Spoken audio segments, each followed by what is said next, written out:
जय हिंद दोस्तों, स्वागत है आपका आपके यूट्यूब चैनल पर। मैं आप सबका प्रभाकर सर एक बार फिर से आप सबको एक नए टॉपिक के साथ और जो यूएस और ईरान का जो भी कॉन्फ्लिक्ट चल रहा है उस कॉन्फ्लिक्ट की शुरुआत कहां से हुई थी, आज हम लोग डिस्कशन करने वाले हैं कि आखिर एक समय पर बहुत अच्छे मित्र होने वाले यूएस और ईरान वर्तमान में इतने कट्टर दुश्मन कैसे बने। तो हम आज उस मुद्दों को समझेंगे कि जहां से इन सारी चीजों की शुरुआत हुई और उस जड़ तक जाने का हम लोग प्रयास करेंगे। ठीक है दोस्तों, आखिर हम समझने का प्रयास करेंगे कि 1953 में यदि हम बात करें तो हम देखेंगे कि 1953 में ऐसा क्या हुआ था कि यूएस और अमेरिका के बीच यूएस और ईरान के बीच इस तरह की समस्या खड़ी हुई और ये इनकी जो एक अच्छी दोस्ती थी, इस दोस्ती से दुश्मनी की तरफ ये लोग आगे बढ़े। क्या था ऑपरेशन एजेक्स? ये बहुत चर्चा में है वर्तमान में दोस्तों। ऑपरेशन एजेक्स क्या था?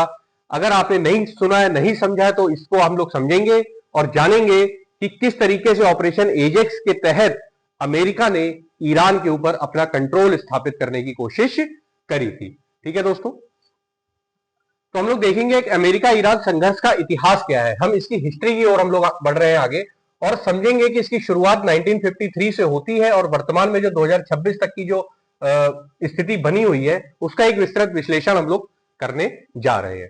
तो मैं छोटा सा आपको परिचय करा देता हूं दोस्तों कि अमेरिका और ईरान कभी सहयोगी थे। मैंने आपको बताया ना कि आखिर वो कौन सी ऐसी घटनाएं घटी थी कि अमेरिका और ईरान एक अच्छे सहयोगी होने के बावजूद एक इतने बड़े स्तर पर, अंतरराष्ट्रीय स्तर पर एक कट्टर जानी दुश्मन के रूप में दोनों स्थापित हो गए।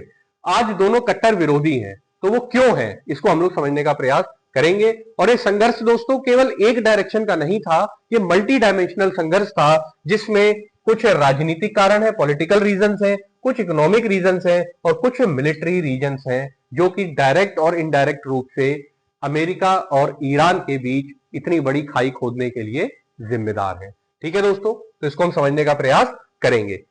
ईरान और अमेरिका, ये देख रहे हैं, ये ईरान का फ्लैग है और ये यूएस का फ्लैग है। दोनों की एक समय पे इतनी गहरी दोस्ती थी दोस्तों कि जिसके बारे में अंदाजा भी नहीं लगाया जा सकता था कि आज जो वर्तमान की स्थिति इन दोनों की बनी हुई है ये कभी इतने महत्वपूर्ण और इतने सगे दोस्त हुआ करते थे। बात है 1953 की, जब ईरान में तख्ता पलट होता है। 1953 में ईरान में तख्ता पलट होता है और यही 1953 की जो घटना है दोस्तों तख्ता पलट वाली, यही वर्तमान का जो सिनेरियो आप देख रहे हैं, ईरान और यूएस के बीच का जो कॉन्फ्लिक्ट आप देख रहे हैं, उसकी सारी जड़ें इस 1953 के तख्ता पलट में दिखाई देती है। सीआईए जो कि अमेरिका की एक एजेंसी है, इन्वेस्टिगेशन एजेंसी है, और ब्रिटेन ने ऑपरेशन एजेक्स चलाया। मैंने आपको बताया था ना, ऑपरेशन एजेक्स के बारे में हम लोग समझेंगे।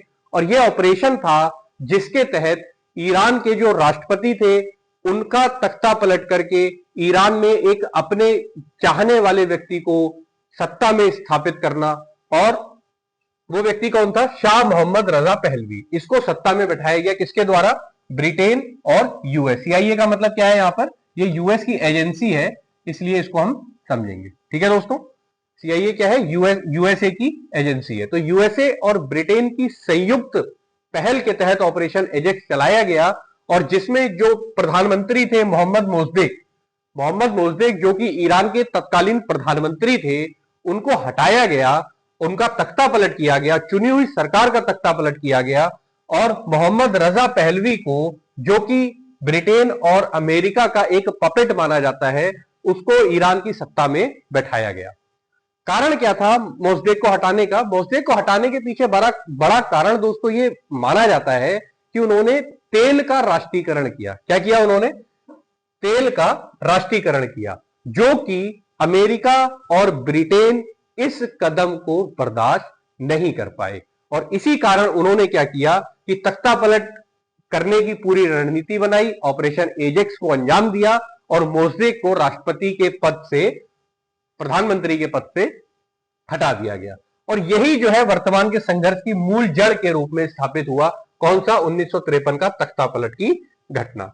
ठीक है दोस्तों, अब देखेंगे ऑपरेशन एजेक्स ये क्या था। सीआईए और ईरान 1953 में हुआ, ठीक है ना, ये वहां की लैंग्वेज में है दोस्तों। तो इसमें क्या था देखो, आप देख रहे हैं एक तरीके से ये हाथ बनाया हुआ दिख रहा है कि कैसे ईरान के ऊपर मनोवैज्ञानिक रूप से यूएस और ब्रिटेन ने कब्जा करने की कोशिश करी, वहां के तेल भंडारों के ऊपर अपना नियंत्रण स्थापित करने की कोशिश करी, ताकि विश्व व्यवस्था को अपने कंट्रोल में ये लोग कर सके।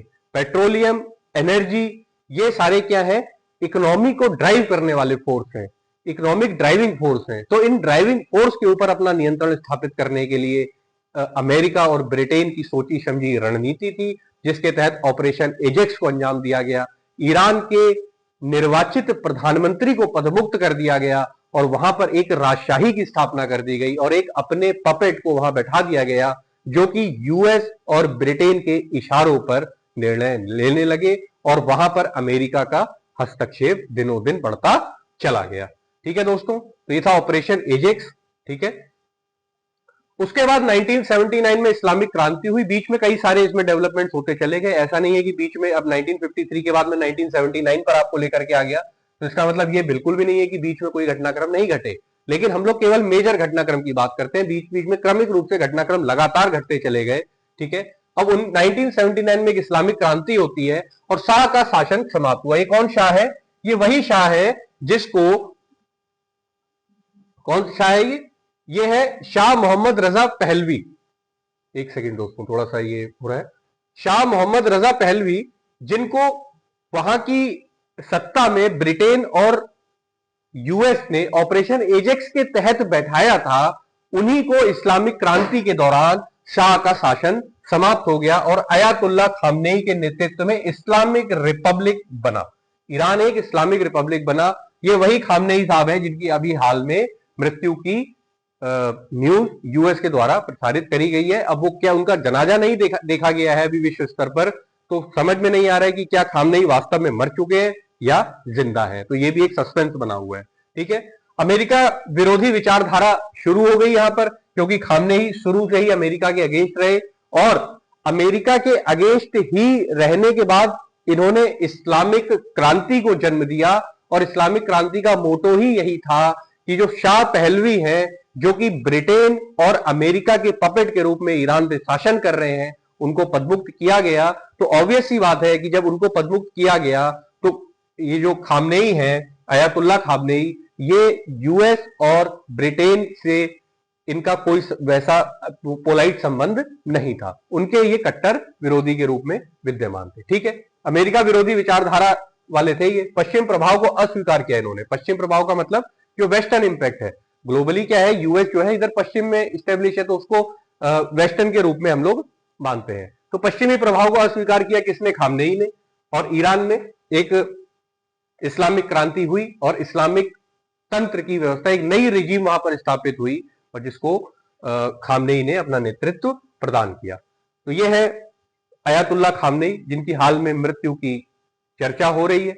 हालांकि कितना सच है कितना झूठ है ये हमको नहीं मालूम है, अभी इस पे सस्पेंस बना हुआ है। तो देखते हैं दोस्तों कि आगे इस पे क्या होने वाला है।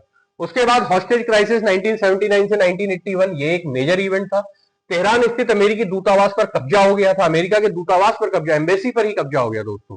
यदि किसी देश में किसी एम्बेसी पर कब्जा माना जाता है तो वो उस देश के ऊपर कब्जे की उसको एक संज्ञा दी जाती है और उस देश के ऊपर अटैक माना जाता है। तो तेहरान में अमेरिका का जो दूतावास था, जो उसकी एम्बेसी थी, उस पर कब्जा किया गया। 52 अमेरिकी नागरिक बंधक बनाए गए और 444 दिनों तक यह संकट जारी रहा। ठीक है दोस्तों, कितने दिन तक? 444 दिनों तक यह संकट जारी रहा और अमेरिका ईरान संबंध पूरी तरह से यहां से टूट गए। शुरुआत कहां से हुई थी? 1953 से, मैंने आपको बताया। 1953 के बाद फिर 1979 में इस्लामिक क्रांति हुई और उसके बाद हॉस्टेज क्राइसिस आया 1979 से 81 के बीच। उसके बाद लगभग 52 अमेरिकी नागरिकों को 444 दिनों तक बंधक बना के रखना, यह अपने आप में एक बहुत बड़ी घटना थी और अंतरराष्ट्रीय पटल पर एक मैसेज गया कि ईरान वास्तव में इतना कम पावरफुल नहीं है जितना उसको कम पावरफुल वेस्टर्न कंट्रीज के द्वारा आंका जा रहा है। स्पेशली अमेरिका, ब्रिटेन, इन सब कंट्रीज के द्वारा उसको कम शक्तिशाली देश आंका जा रहा है, लेकिन ईरान ने यह साबित किया कि वह इतना कम शक्तिशाली नहीं है। ठीक है दोस्तों, तो 444 दिन तक ये चला और उसके बाद ये सारी चीजें हुई। उसके बाद आता है दोस्तों 1980 से 88 का ईरान इराक युद्ध। ये एक बड़ा टर्निंग पॉइंट था। यहां पर इराक ने ईरान पर हमला किया। किस पर? ईरान पर। और ये इराक को बैकिंग किसके द्वारा दी गई? बैक सपोर्ट किसके द्वारा दिया गया? अमेरिका, ब्रिटेन, यूरोप के द्वारा इराक को बैक सपोर्ट दिया गया और ईरान पर हमला कराया गया। अमेरिका और पश्चिमी देशों ने ईरान का समर्थन किया, ठीक है। लगभग 10 लाख लोगों की मृत्यु और क्षेत्रीय अस्थिरता बढ़ी। लगातार यूएस और यूरोपियन कंट्रीज का ईरान, इराक और इस मिडिल ईस्ट के क्षेत्र में इंटरफेरेंस जारी रहा। ऑब्जेक्टिव यही था कि वहां के पेट्रोलियम रिफाइनरीज और उन पर नियंत्रण स्थापित करना, तेल के कुओं पर अपना नियंत्रण स्थापित करना, जो कि ईरान ने कभी उसको सफल होने में कभी भी उसको आसान नहीं होने दिया, ठीक है। उसके बाद 1990 से 2000 के बीच का ये दशक चला। इसमें प्रतिबंध और तनाव बहुत ज्यादा रहे, रेस्ट्रिक्शंस लगाए गए, सैंक्शंस लगाए गए। अमेरिका ने कड़े आर्थिक प्रतिबंध लगाए, इकोनॉमिक सैंक्शंस ईरान के ऊपर लगाए गए और यह आरोप लगाया गया कि ईरान आतंकवाद को समर्थन दे रहा है, परमाणु कार्यक्रम चला रहा है। ईरान की अर्थव्यवस्था पूरी तरह से प्रभावित हो गई, क्योंकि जब बड़ी मात्रा में सैंक्शंस लगते हैं तो इंटरनेशनल मार्केट से भी कोई भी देश कट ऑफ हो जाता है और कहीं ना कहीं उसकी पूरी जो इकोनॉमी है वो सफर करती है, ठीक है। लेकिन ईरान इन सब के बावजूद भी रुकने वाला नहीं था। उसने अपनी जो न्यूक्लियर जो उसकी प्रोग्राम थे उसको लगातार जारी रखा। आप देख सकते हैं न्यूक्लियर प्रोग्राम में उसकी कोई कमी नहीं रही।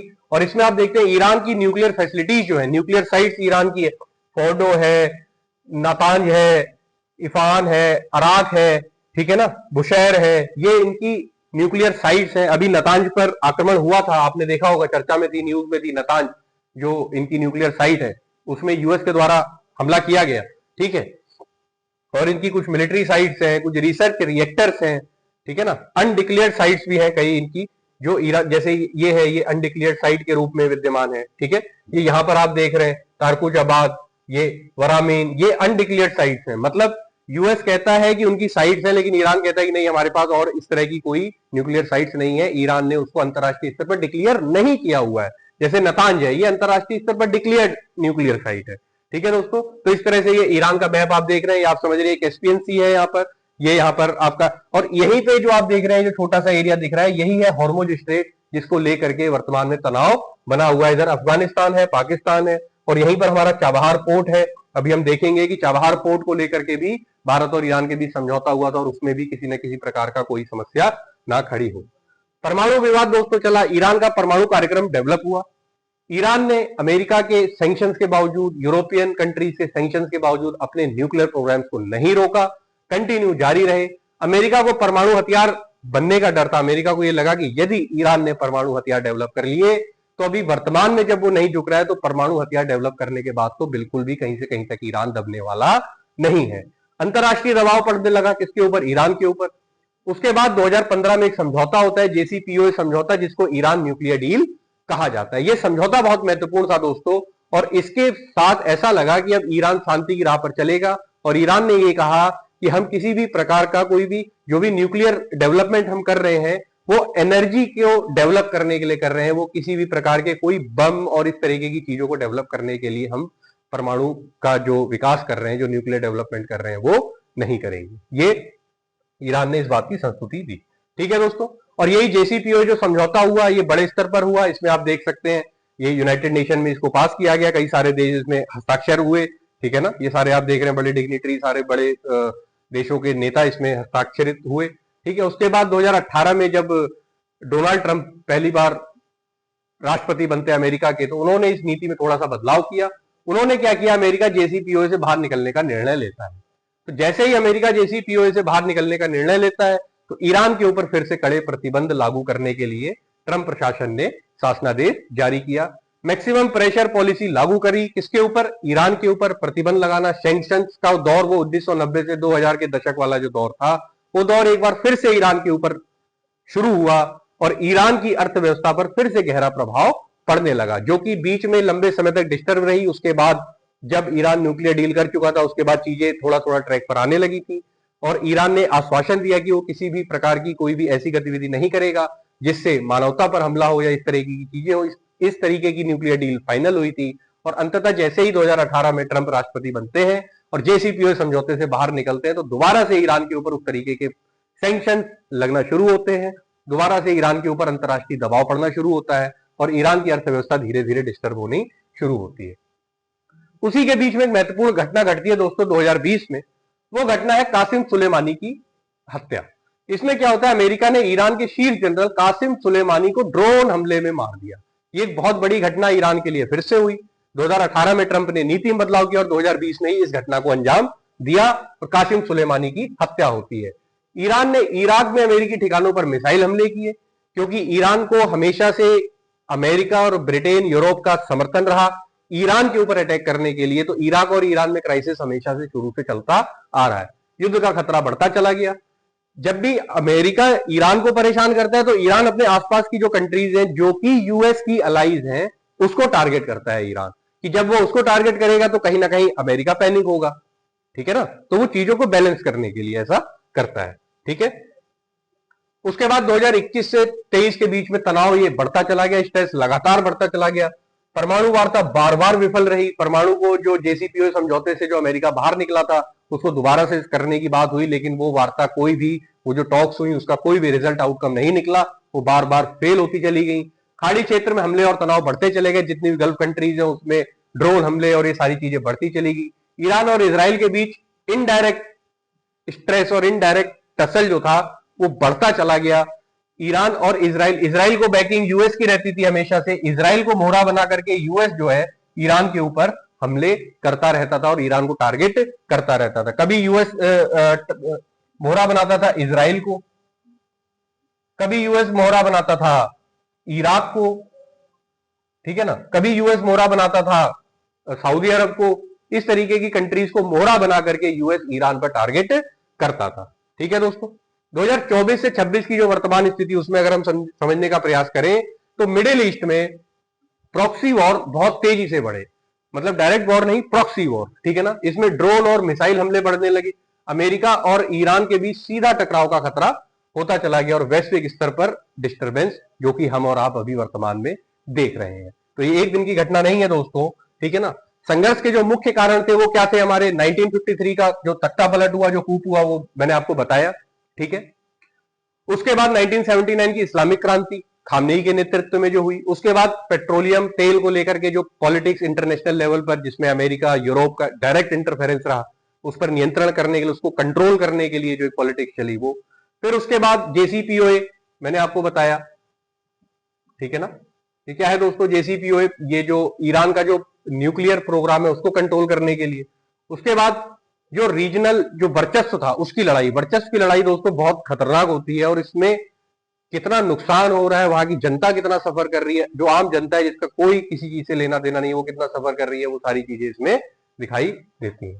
ठीक है, तो ये आप देख सकते हैं, ड्रोन हमलों की तस्वीरें आप देख सकते हैं। इस तरीके से ईरान के ऊपर मिडिल ईस्ट में अमेरिका, इराक, इसराइल, ब्रिटेन, इन सब का नेक्सस बन करके ईरान को टारगेट किया और ईरान ने अकेले इन सबको एक तरीके से पूरा पूरा फेस किया।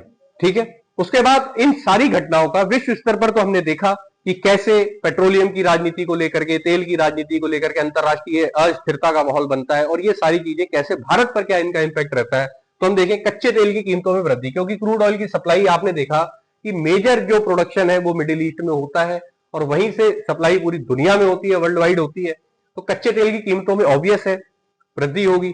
चाबहार पोर्ट परियोजना जो हमारी ईरान के साथ चल रही है, किसके साथ चल रही है दोस्तों?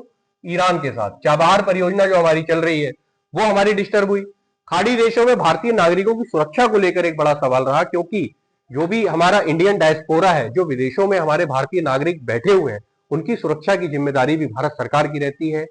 विदेशों में जो हमारी भारतीय जो दूतावास है, एम्बेसी है, उनके ऊपर एक जिम्मेदारी रहती है कि जो भी भारतीय नागरिक उस देश में विद्यमान है उनकी सुरक्षा सुनिश्चित की जा सके और इस प्रकार की यदि कोई परिस्थितियां डेवलप होती हैं तो कैसे वहां के नागरिकों को हम सेफली निकाल सकें, कैसे हम उनको वहां से उठा करके अपने देश में, भारत में उनको ला सकें, इसकी पूरी की पूरी जिम्मेदारी भारत सरकार की और विदेशों में स्थित भारतीय दूतावासों की इसकी जिम्मेदारी होती है।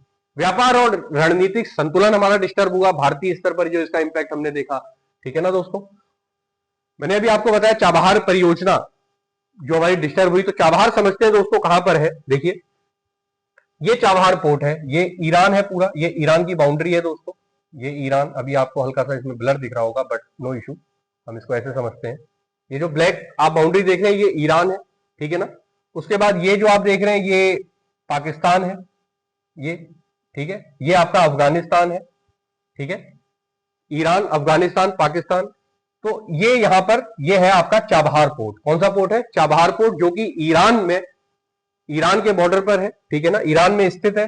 और यहां से भारत का डायरेक्ट एक्सेस है और इस चाबहार पोर्ट के माध्यम से भारत मिडिल ईस्ट में अपनी पहुंच सुनिश्चित करने की पूरी कोशिश करता है। आईएनएसटीसी है international north south transport corridor.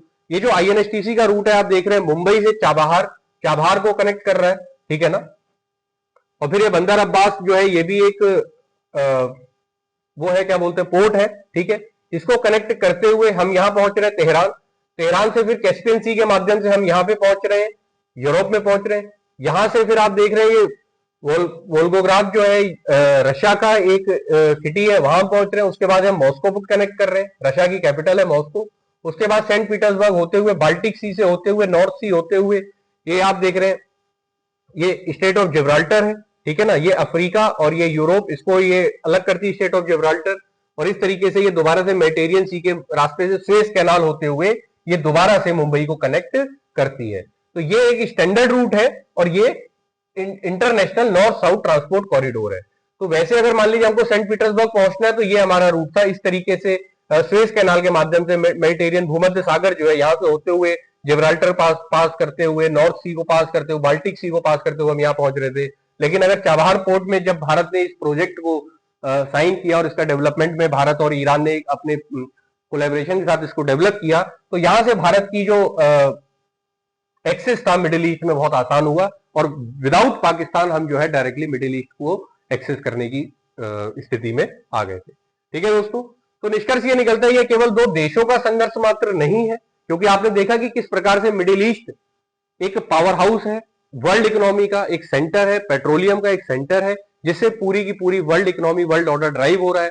तो कहीं ना कहीं ये केवल दो देशों तक संघर्ष सीमित नहीं है, वैश्विक जियोपॉलिटिक्स का हिस्सा है।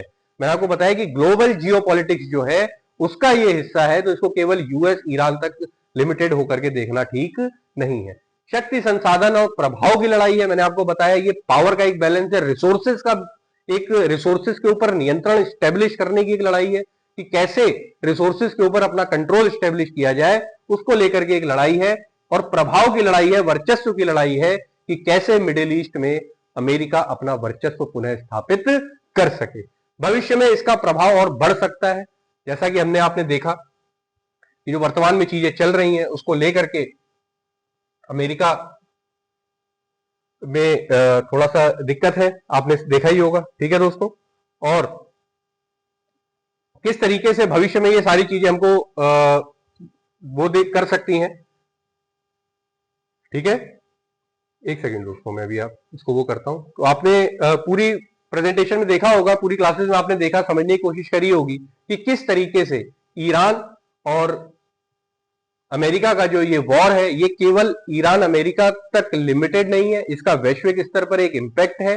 क्या इंपैक्ट है, क्या ऐसे रीजन है, कौन सी ऐसी घटनाएं हैं जिसकी वजह से ये वॉर शुरू होता है। 1953 का इवेंट मैंने आपको बताया, 1979 की इस्लामिक क्रांति मैंने आपको बताई, ठीक है, वो सब हमने देखा। उसके बाद हमने 1979 से 80 का देखा, उसके बाद हॉस्टेज क्राइसिस हमने देखा, ठीक है। उसके बाद हमने देखा कि किस तरीके से, एक सेकंड दोस्तों, उसके बाद हमने ऑपरेशन एजेक्स देखा कि ऑपरेशन एजेक्स क्या था, किस तरीके से चीजें हुई, और ये सारी चीजों में हमने समझने का प्रयास किया कि कैसे अमेरिका ईरान, जो एक समय में बेहतरीन दोस्त हुआ करते थे, आज कट्टर दुश्मन बने हुए हैं और वर्चस्व की लड़ाई को लेकर के पूरा मिडिल ईस्ट डिस्टर्ब हो रखा है। आशा करता हूं आपको ये चीजें समझ में आई होंगी, आप कनेक्ट कर पाए होंगे कि चीजें कहां से कैसे चली हैं, कहां तक चीजें पहुंची हैं, और आगे भविष्य में जो भी डेवलपमेंट इस पर होंगे उस पर मैं आपको अपडेट देता रहूंगा। देखते रहिए, समझते रहिए, और किसी भी पॉइंट में अगर आपको लगता है कोई डाउट है, कोई कंफ्यूजन है, तो आप कमेंट कर सकते हैं, उसको विस्तार से मैं आपको दोबारा से चर्चा करके बता दूंगा। ठीक है दोस्तों, और रिक्वेस्ट कर रहा हूं आपसे कि आप चैनल को सब्सक्राइब करिए, इसको शेयर करिए, और अधिक से अधिक, होता क्या है देखिए, इससे एक मोटिवेशन मिलता है, हम लोग काम करें, ऐसा नहीं सब्सक्राइब करने का कोई पैसा नहीं लगता है आपका, वो फ्री ऑफ कॉस्ट है, तो आप उसको कर सकते हैं, ठीक है ना। उससे एक हमें भी मोटिवेशन मिलता है कि हाँ, जो हम कंटेंट डिलीवरी आपको दे रहे हैं उससे कहीं ना कहीं आपके ज्ञान में भी कुछ वर्धन हो रहा है, और आपको एक सही इंफॉर्मेशन, एक ऑथेंटिक इंफॉर्मेशन हम पहुंचाने का काम कर रहे हैं। तो उसके लिए अगर आप लोग सपोर्ट करेंगे तो हमें अच्छा लगे। ठीक है दोस्तों, मिलते हैं फिर अगले एपिसोड में और आगे अपनी इस सीरीज को आगे बढ़ाएंगे। जय हिंद, जय भारत।